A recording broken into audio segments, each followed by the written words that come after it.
Assalamu alaikum wa rahmatullahi wa barakatuh. Alhamdulillah. First, I would like to thank Allah for the name of life, the name of Islam, and even making us be here today. And peace and blessings be upon our beloved Prophet Muhammad sallallahu alaihi wasallam. I am really privileged to be here. And I would love to thank the organizers. I know they've been up and down, they have not slept, they have done so much for us to have this occasion.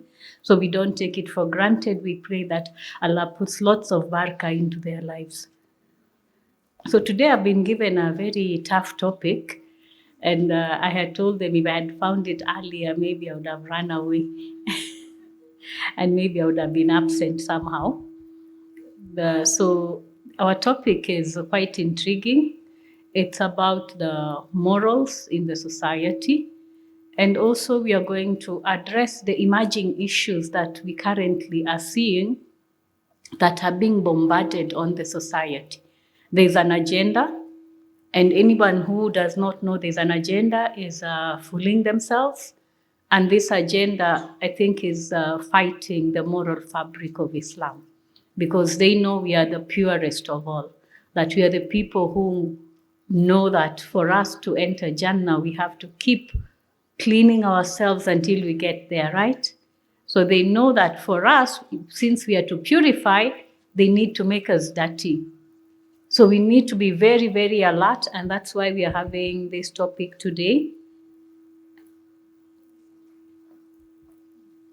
1 minute. So I want us to just sit back and ask ourselves one question.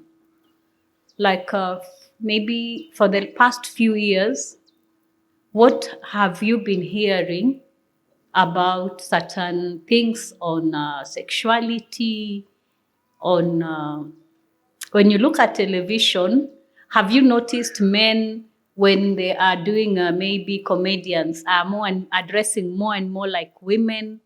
Are you noticing something that is odd, or have we normalized it? And I'm asking this question to the audience. Have you noticed something like that? That we are seeing more and more? If I'm a comedian, for me to hit, for me to trend, I need to dress like a woman. Are we noticing that, or is it that we are normalizing it like, ni kawaida? What have we noticed? Have we noticed it more and more? Are we seeing people making a living by looking like women? And they are very famous and they are very popular. Have you noticed that? So I want us to ask ourselves, why is that? Why is that? Is this something that is just happening from the blues?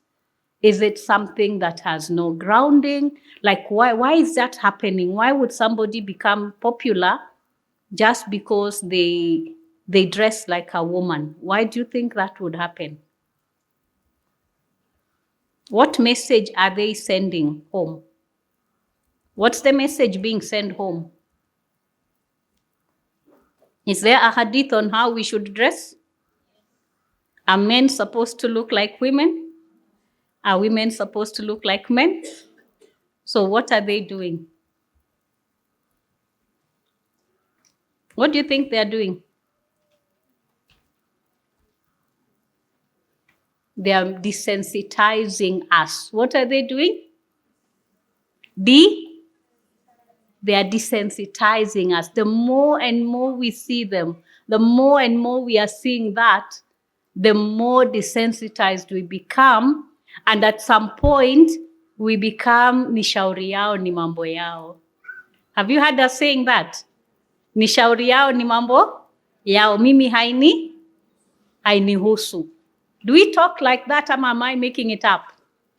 Have we said that so many times? Ni mambo? Haifanyi nini? Hainihusu. I want us to ask ourselves today, does it inatuhusu ama haituhusu? Inatuhusu ama haituhusu? Sisi kama Waislamu, we as Muslims especially, Does it concern us or does it not concern us? Do you ever get goosebumps? Do you get goosebumps when you see somebody dressed like a woman, or do you laugh with them? Do you laugh with them, laugh at their jokes? Like, he's so funny, akivaa hivi anapendeza, he looks like a woman. You know, they are desensitizing us to accept what Allah has strictly prohibited, isn't it? Something that Allah has strictly prohibited, they are making it look very nice. They are making it look very beautiful. And slowly we are getting indoctrinated. Slowly we are getting indoctrinated. So today, I don't want to talk to you like a professional. I want to give you some of the stories of the things I have seen over the years and how I have seen these things change. When I first started being a psychologist, I never ever met anybody who came to me and told me I am like this. Okay? It was very hard. Like somebody telling you, I belong to the LGBTQ community. It was not something you'd hear. It was like a taboo topic, wasn't it? So when we look at us as Muslims, is sex and sexuality something that is a taboo topic to talk about as Muslims? When we think about sex and sexuality, is it a taboo topic? Ama tumeachia Juma Amir, Sheikh Juma Amir. He's the only one who talks about it, isn't it? Right? And tukisikiza Sheikh Juma Amir, we say, hizo ndio stories za Sheikh Juma Amir. But it is because there is no kuona haya katika kuzungumzia jambo ambalo Mwenyezi Mungu ndio amefanya nini? Amelete. I was reading and I saw Imam Al-Ghazali talking about sex and sexuality. And he says it's something that Allah has created for two noble reasons. For two noble reasons. One, he says it is something that has been created for man and animals. But us, we have been given a rational mind. The animals do not have a rational mind. When a lion eats a gazelle, does he have a sleepless night thinking about, I ate the mother of the other gazelles? Does the lion spend a sleepless night? Hata akiamka atakula ule gazelle mwingine. But for us, we have a rational mind. We sit back and we reflect. We sit back and we reflect on our deeds. When we do anything, we sit back and we reflect. So that is why we have been told, for us, we are a rational human beings. So Allah has given us sex for pleasure. Sex for pleasure. And he describes it as like it's a glimpse of the joys of the hereafter. And when I read that, I was really amazed. Like it's just a glimpse of the joys of the hereafter. But it comes with conditions, with regulations, with laws. With conditions, with regulations, and with laws. And it can only happen within certain limits. And the limits are very clear for Muslims. And number two, for procreation. For procreation. Did I start with procreation? With a reason. We are not animals, isn't it? Do you know about animals and their sex habits? Did you know about them? An animal will not touch another animal unless it is sure that animal is going to procreate. So it even smells it. Is it ready to have a baby or not? Have you seen goats? Have you seen them doing that? So that we are not animals. We are not animals. And Allah has given us a way to make sure that we enjoy what He gives of us. And has been very, very categorical on what Allah has refused us from doing. Okay? So now we come back to our topic.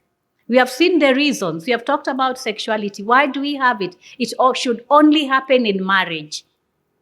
And then you look at when somebody does it out of marriage, and we are living in an Islamic state, You look at what should happen to them. What should happen? Should be stoned to death. Stoned to death. Why? Why would Allah put such a grave penalty? Why would He put such a grave penalty? To show us the magnitude of the way He takes this. So now we go back and look at what is it that we have been brought. I keep forgetting my password. Tumeanza kuzeeka. And I always write very simple ones.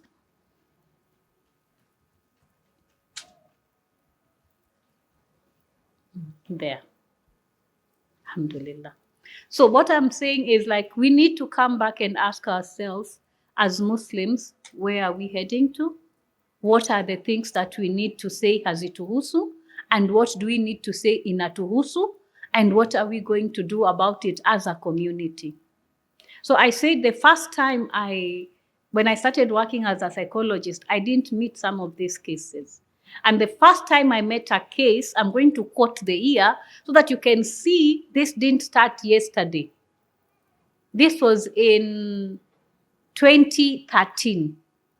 2013, I used to work at Jamia Mosque, the Family Resource Center. And then there came a very nice young man, very young. I think he was 16 years.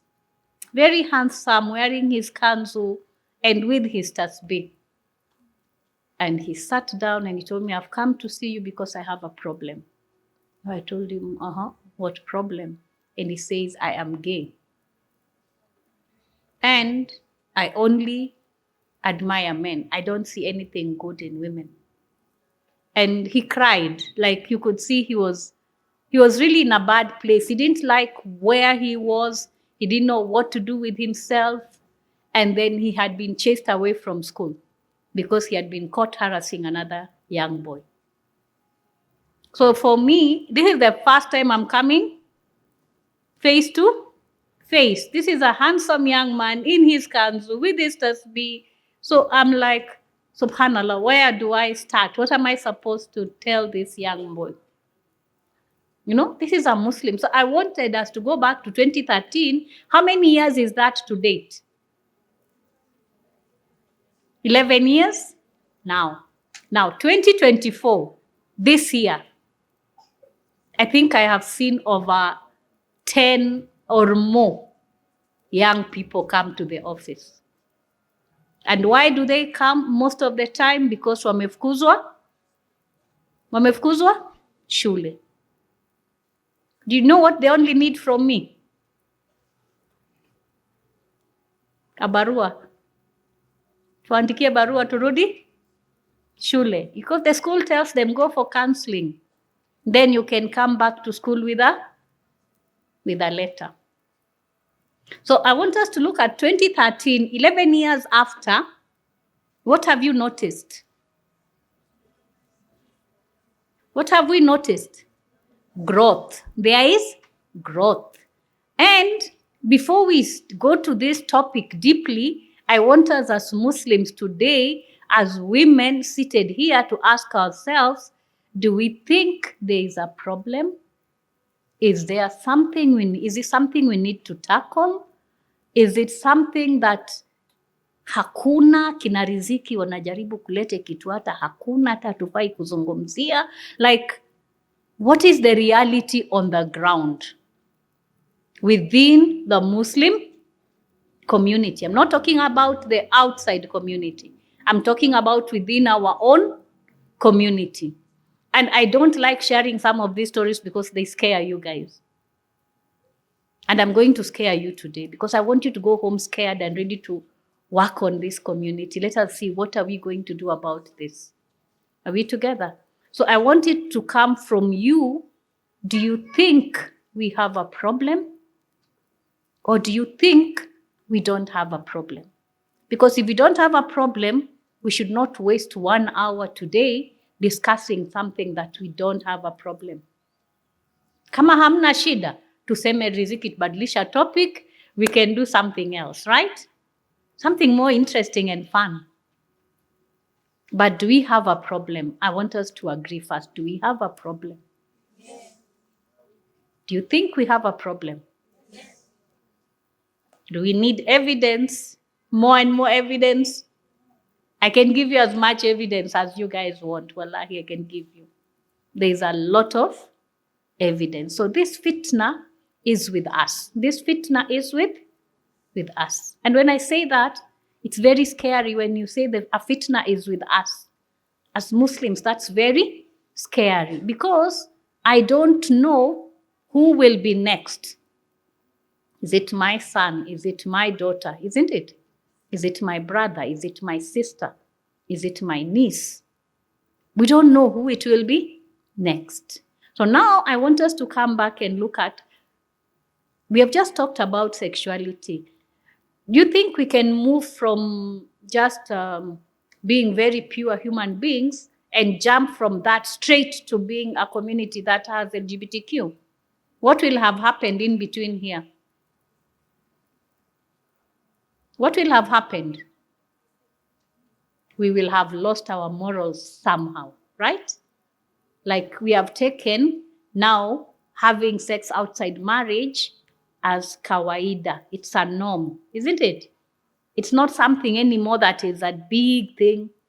It's now like, it's kawaida.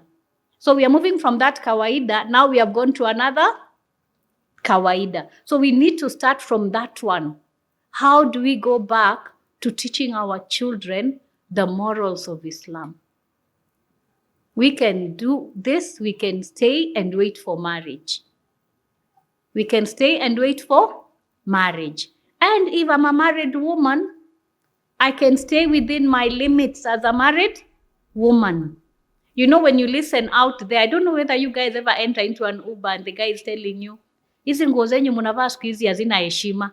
Have you ever had someone telling you that? And then I go like, nguo zetu gani? Anaambia zamani tulikuwa tunawaheshimu sana. Tulikuwa tukiona mmevaa hivi tunawaheshimu. Lakini siku hizi heshima yetu imeenda. Hata tukiona umevaa hatushtuki. You know, why would they get to that level? Something went wrong somewhere, isn't it? So we need to go back into our homes and ask ourselves, how do we bring that back? When we bring that back, then now we can start tackling the other one. Now the one that is coming in as a big danger. And the one that is coming in as a big danger is the LGBTQ. I've told you this year, I have seen so many people, so many. And every time you see these people, what happens to your heart? You're very scared. You're very scared for the community.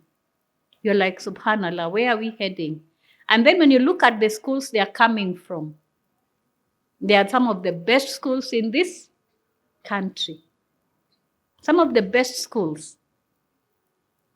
National. We all want our kids to go to national schools. So it's really scary.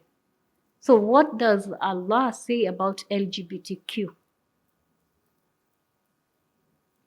I want to ask this room, is there anybody who has named their child after our noble Nabi Lut?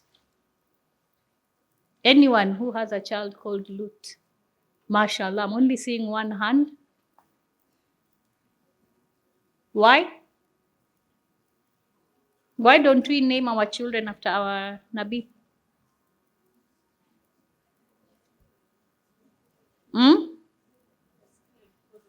We are scared because of the thinking behind it. But was he a noble man?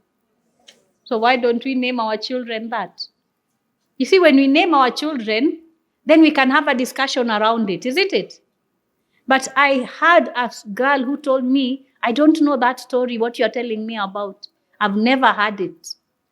And I'm telling her, have you never heard of the story of the Qaumul Lut? She says, no. So I want us to go back and look. At that time, what was the punishment? Was it very severe? Very severe punishment, isn't it? What were they? Hailstones? Stones of fire? And it was turned upside down. I think I want us to imagine a whole earth, kwa hii dunia, then it is turned upside down. Was Allah angry? Was that showing the anger of Allah?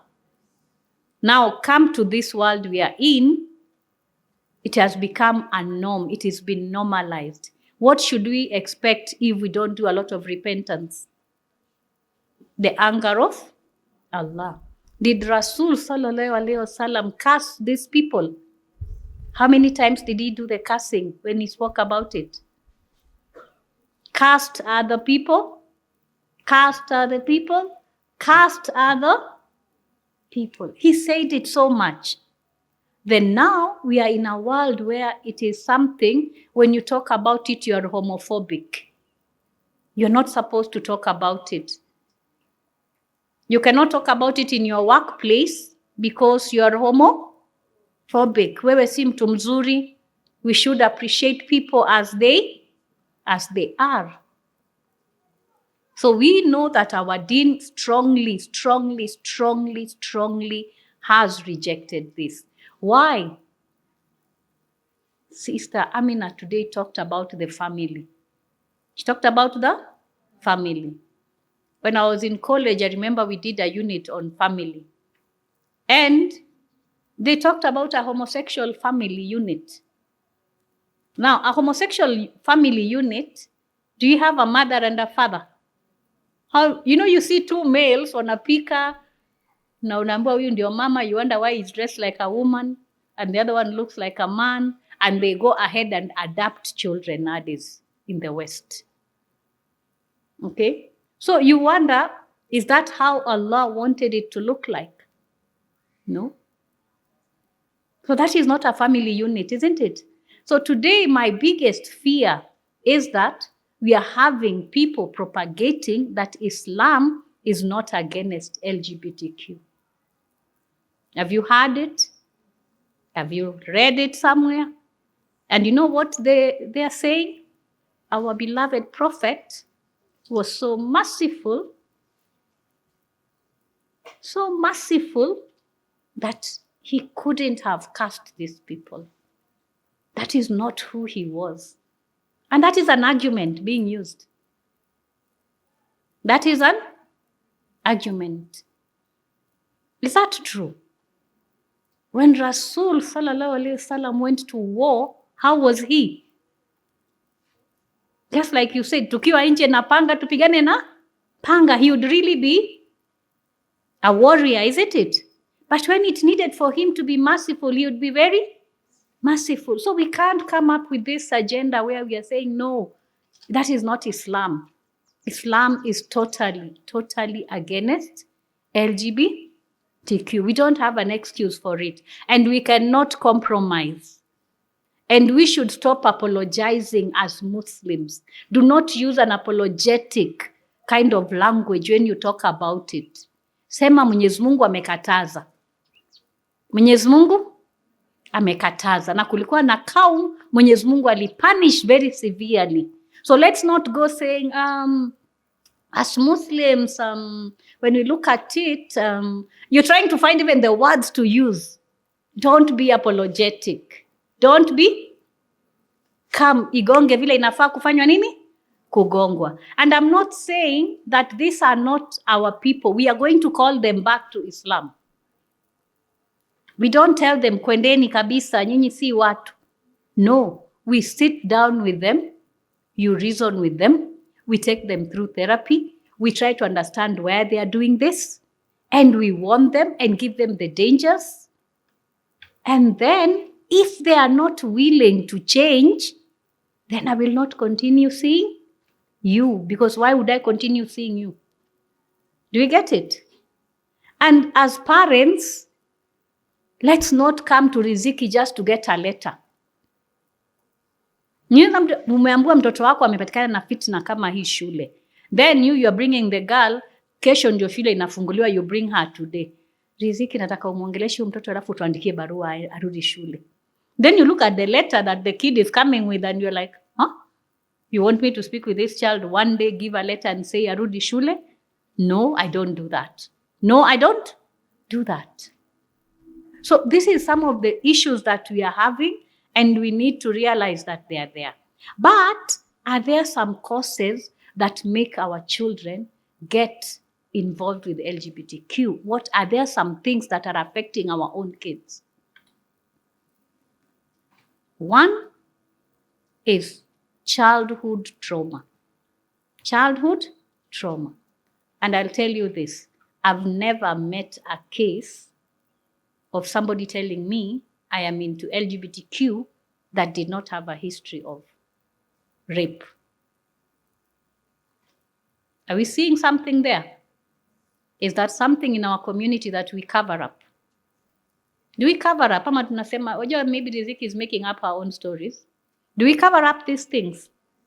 We do, isn't it? So at times, you see, we said this thing is something that Allah gives us a glimpse of the Akhirah. It is pleasurable, isn't it? So the first pleasure this child felt was with a man. And he's a man, he's a boy. What will he start thinking? He can only get that pleasure from another man. Are we together? If it is a small girl, she will think she can only get that pleasure from another woman. Or because a man harmed me, I just want to be with a woman. So some of these things, we need to tackle them. We need to make sure they go for therapy so that when they become adults, they don't have a confused mind. I've had somebody actually talking to me in the office and telling me, I know research says that most of us have been done something, but me, I'm not this because of that. And I've also gone through that, but I'm guaranteeing to you, I have the feelings. I just, even the argument, you can see he's been reading. Can you see that? He's even read the research. And then is it very easy to become an atheist at that point? Is it easy to become an atheist? Yes. Because you're doing something that you're not at peace. So what does the heart start telling you? I've had people telling me I'm an atheist. I've left Islam because I don't fit. They are feeling I can't fit. I'm no longer fitting in Islam and hizi sheria zake because this is what I feel. I want to leave this so that I can be this. Number two, that can cause this is the influence, and the social media influence is the worst. The influence and the normalization. Remember, I used the word normalization. Before it was something very taboo, never heard of, never seen, never discussed. Now it is on our TV screens on a daily basis. Any cartoon our children are watching, they can see a family of 2 people like that. And it has become very, very normal. So our kids are growing up looking at it as normalized. And then when they go to school, they call them, there's a name they are calling them, Lele. I don't know if you've heard of that. Huyu ni Lele. You've heard of that in high school? It's so common. And they are known. Yani it's normal. Achana na hawa ni malelewa huku. Ama mimi niliingia shule nikakuta malelewa kwa njoli, wakaniongelesha form 1, form 2 nikawastaki hiyo story, form 3. Mimi nikifika form 4 niko na tu, kwani kuna ubaya gani? So the influence. Who are you hanging around with? Who are the people that your child hangs around with? Yourself, who do you hang around with? What do you watch? What do you listen to? And then the books, novels. There was a novel that was being done by Form 4s. Teacher Fatma, you bear me witness. It had something to do with homosexuality, remember? So this is a book every student has to read to do the exam. So what are our children being put through? So the books they are reading, the things they are watching, the friends they are having, we have to be very careful. And as a Muslim community, we are being targeted. We need to tell ourselves, this is us being targeted. This is us being targeted. It's not anybody else. Because we are the people who are strongly standing against it, right? So who are the people we strongly need to bring on board? Who do we need to bring on board? Sisi Waislamu tukikubali, sio maneno itakuwa imeisha. Sisi tu Waislamu waseme, yeah, okay, we are good with that. It will be like game done, right? But as Muslims, we need to ask ourselves, what is my role? Tumeambiwa tukiona kitu ambacho ni munkar, how should we remove it? With our hands or and if we cannot do anything beyond that, tuchukie ndani ya, which is the weakest of. So which one do we want to use? The heart only. The hand. No, we can use our tongues. We can talk about it like I am today. You can teach people around you. We can start telling people like, ukijua kuna shida, don't hide it. Come, let's solve it. One thing about LGBTQ, I'll tell you for free, it's a very infectious thing. It starts with one person, before you know it's 10. Before you know it's 100. Before you know it's another number. It's something that is very, very infectious. And that is why unaona sheria, which I checked yesterday and I was like, wow. Sheria is they should be done what? The doer na mwenye kufanya should be killed. That is in an Islamic country. We can't say it here. We don't live here, mseme Riziki asema tukawaue. But that is the Sharia. And you see, the doer and the one being done should be killed. Because it is highly, highly infectious. But as Muslims, we know that Allah is Ghafur Rahim. Can He forgive that as a sin? Yes. You know, we should never make people lose hope. We should never ever make people lose hope. We should always tell them, unaweza ukarudi back to the fold of Islam. Like you having gone out of having done something like that, did not remove you from the fold of Islam. You can always come back. Repent, Allah will take you back. So what is my role? What is your role today? Wherever we are sitting. And I want to tell you a story as I finish. This story happened during the time of COVID. I'll give it in a way that we can't tell who this person is. So somebody called me and told me, I have a problem. I told them, what is the problem? During COVID, so we were just doing an online session. And she says, my husband, I have discovered he is gay. And we have lived with him for quite some time, but we don't have a baby, we don't have a child, we don't have any relationships, husband and wife. And we went on holiday to Zanzibar, me and him and his friend and the wife. So she says one night she woke up, she had some noise, you hear some noise. So she woke up and she went to the sitting room. They had taken an apartment or something. Then she could hear there were people taking a bath in the bathroom. So she was like, my husband is not on the bed. There are people in the bathroom. They're talking. So she sat in the dark in the sitting room. So she says, shockingly, her husband and the other man came out of the bathroom, both naked. So that is her husband. Sawa. So she just said, I told him, put me on the next flight. I want to go back home. So the guy is like, no, it's not what you saw. So she tells me I come back to Nairobi and then I say, maybe amerogwa, he needs some ruqya. So, you know, women, we are very nice and kind. So she takes him for ruqya, does Quran for him, and the guy is not changing. The next time she catches him, it's now with the driver.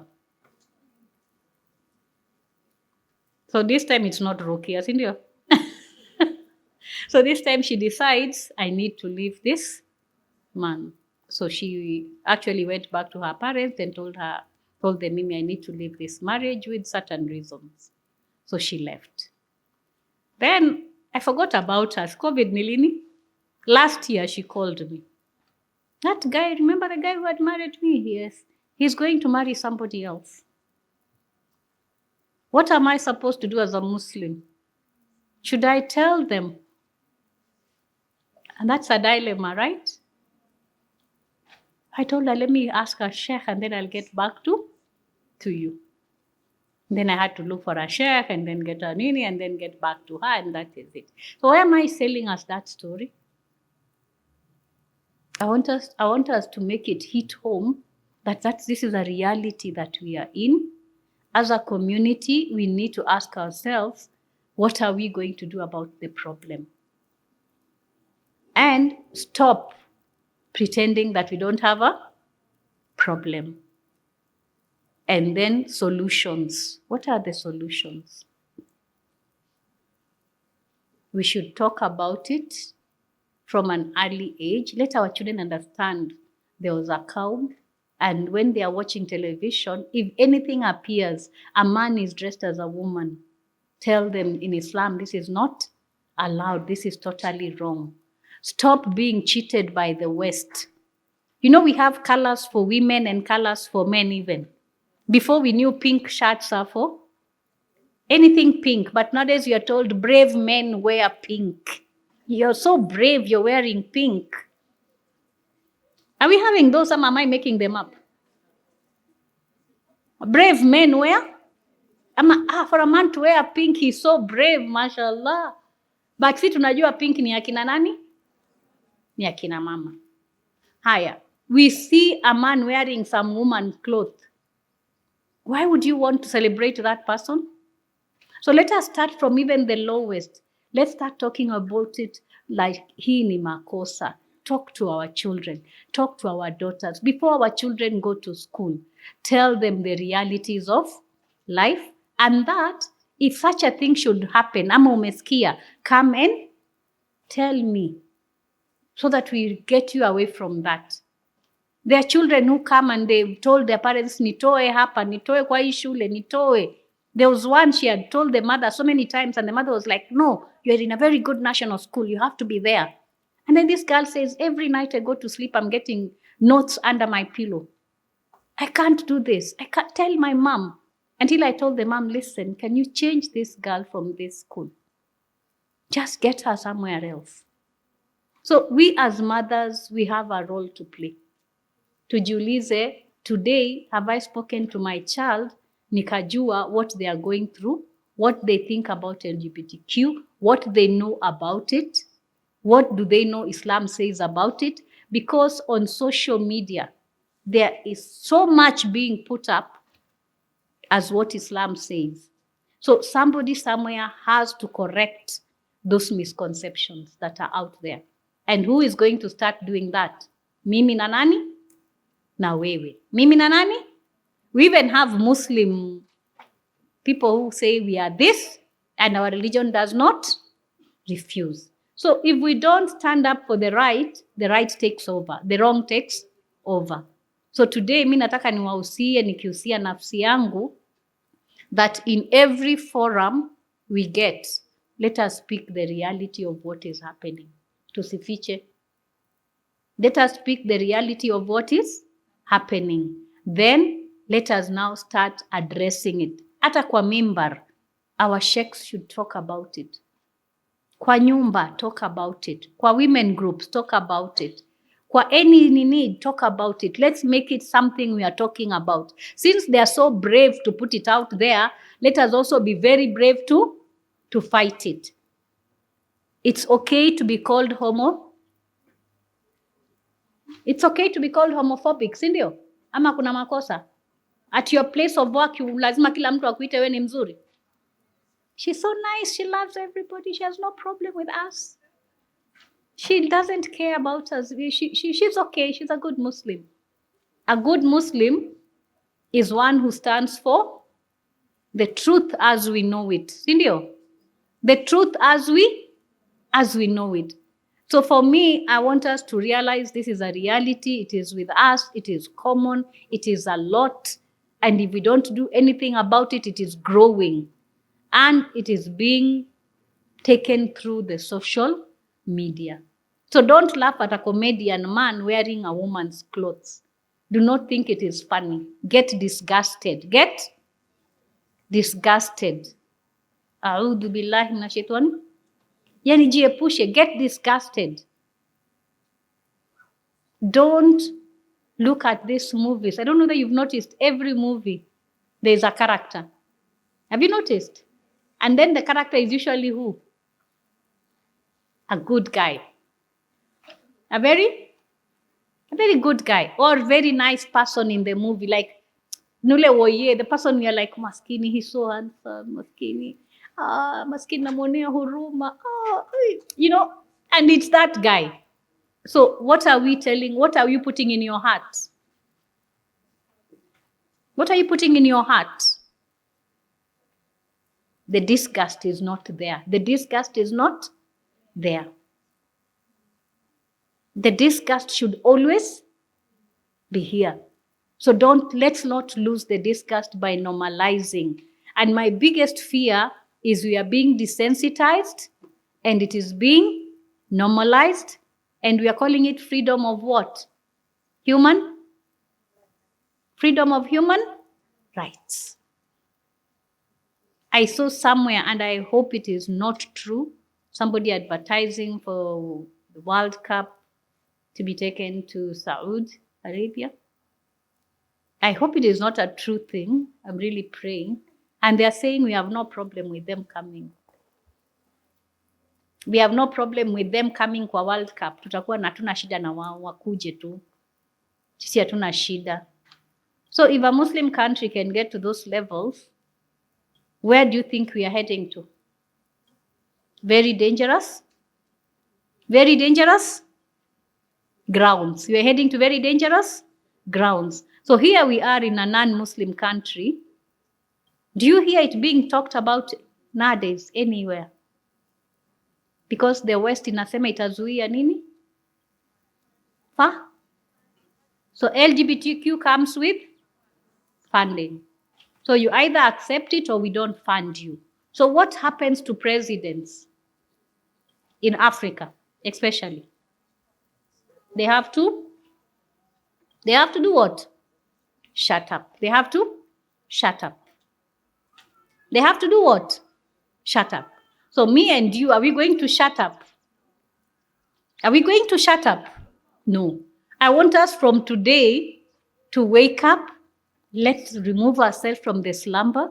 Remember, it's a fight. It's a war.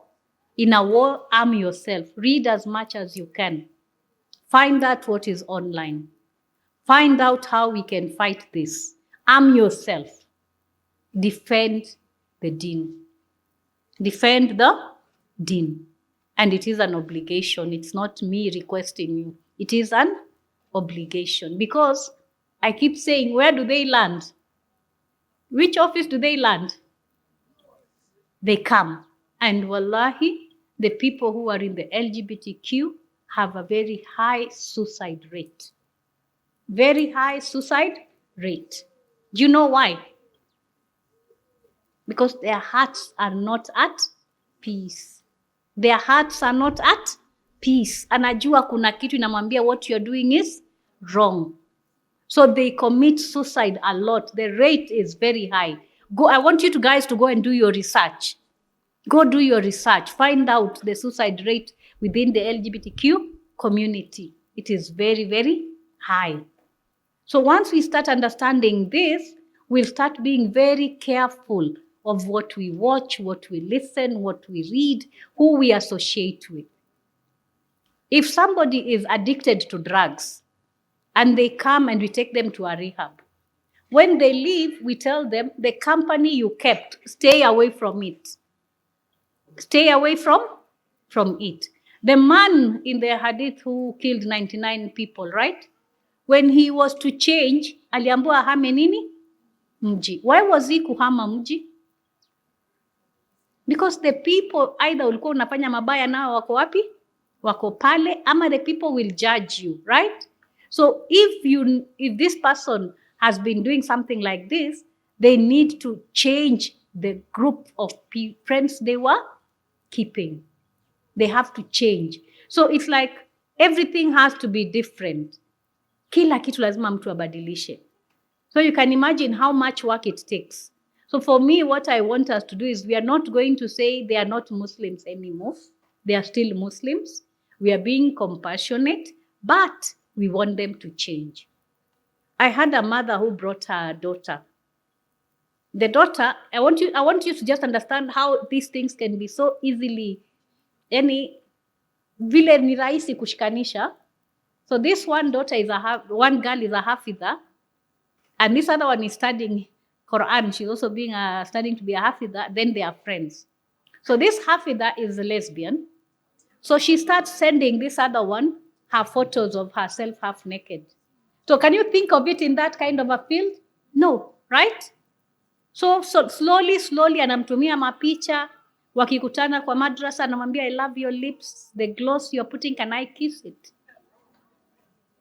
So from the loving the lips, the next thing to can I kiss, and then one time wakajificha wakafanya nini? Wakakiss.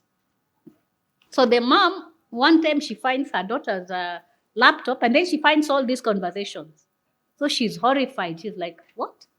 My daughter anaswali mara 5 kwa siku, anasoma Quran, she was like, she fasts, she's everything. And she was like, no. So when she brought her, the mother was highly disgusted. This mother did not speak to her daughter for 6 good months. She told her, wewe, nenda fanya counseling, work on yourself. I am so disgusted, I have nothing to tell you. So this girl would come and she would cry and tell me, Riziki, I just want my mom to look at me. I'm changing, I've changed. I just want her to look at me. And the mom told me, it's not about her. It's me trying to deal with what I am feeling. So tell her to deal with herself first. But for me, I realized the hard stance the mother took helped the girl to change. Because the mother was like, I don't even talk to you. She was so horrified that, and I can't even look at my daughter in the eye. Kila nikimwona nasikia nafsi yangu inashtuka. But this girl, she changed. And alhamdulillah, she is a good person. But who do you think made her realize how bad it was even more? The mother. Because the mother kept on saying, I am disgusted. Nikikuona nasikia mwili baridi. How could you? And the mother had warned her, be careful with some of the people.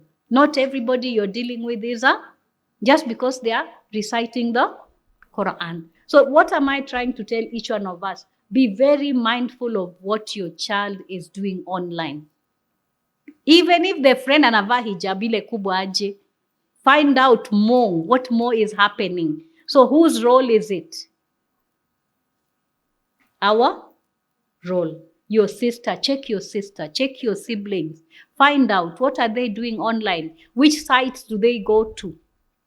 You can actually find a lot by just looking at what they do. Am I allowed as a parent to go and check on those sites my child goes to? Am I allowed or am I not allowed? I'll be asked about this child. So let us not sit back and say nimempeleka kasome Quran, kwa hivyo mimi kazi yangu imekwisha. So may Allah make it easy for us. May we be people who are rational of the thinking and what the Quran is being sent to us. It's a huda, isn't it? Like for people who do what? Who think. For people who think. So as human beings, we need to wake up. As Muslims, we need to wake up. There is a war against Islam and a war against our purity. Let us fight it back as strongly as we can. And may Allah make it easy for us. And I'm sorry for sharing those stories. They're just to wake us up. Okay, khair, so I'm done.